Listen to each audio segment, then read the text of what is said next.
When I was given the position, I started researching apes from a physiological point of view. I needed to understand the difference between the skeletal and muscular system of the ape, and then behavioral. Watching a lot of documentaries, and then obviously going to the zoo and doing hours and hours of observation, taking in the rhythm of the ape. Its movement, its limitations, its advantages, its qualities of observation, its simplicity, its reactive qualities and all that. And then when the cast came about, it was really for me about to first get them to become aware of their bodies. So I developed a series of exercises for them to augment and develop their new neural pathways, for them to have tools to get into the ape format. And so we, after that, it was really workshopping. It was improvising, a lot of improvisations, eventually leading to a point where once they mastered the body format and everything, to actually get the actor's personality to come into that format, to come into the ape personality, which is something that just requires observation and generosity of yourself on the part of the actors. Where Andy came in was later in the process, which was really great because there were certain aspects that were beyond my abilities. For example, developing their voices and other, fine-tuning of their character.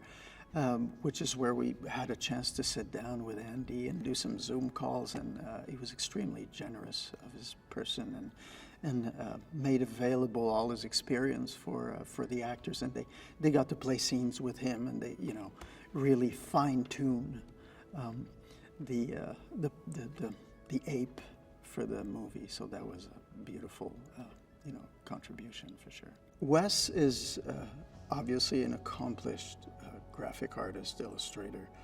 He works from vision. He's very playful in his style, which is right up my aisle in terms of creating, obviously.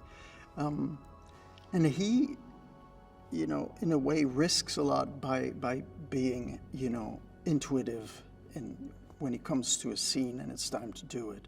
And he loves to explore different possibilities and try different things. And, it's always a little bit scary for part of the process. But once you surrender to it, in my opinion, it really allows this magic to come out, It's one thing. In physical performance, we always say if you premeditate, you're done. It's not going to work. And so he has, in my opinion, that quality of just getting there on the set, seeing his performers on that specific day, and rehearsing it and tweaking it and playing with it and seeing. He allows himself to go in other directions when he sees a jewel, presented to him. He just goes for it. I think it's pretty fantastic as a quality for a director. And he's really a visionary. He just, you can tell he's intuitive and driven by insight, when he comes on set and starts working with the actors. It's interesting because the creating a feral human is kind of it's an arbitrary choice, and it's dangerous to go into the cliches of the prehistoric man and the all that, which is it's all there. And so since we're playing with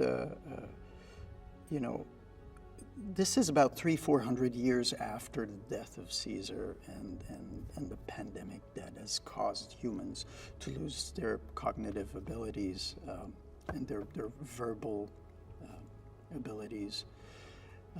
I decided to deconstruct everything that was civilized about a human. All the workshops I did with them were about connecting to Earth, connecting to everything around, reconnecting with everything that we hear, that we take for granted, and wipe the board clean and just be.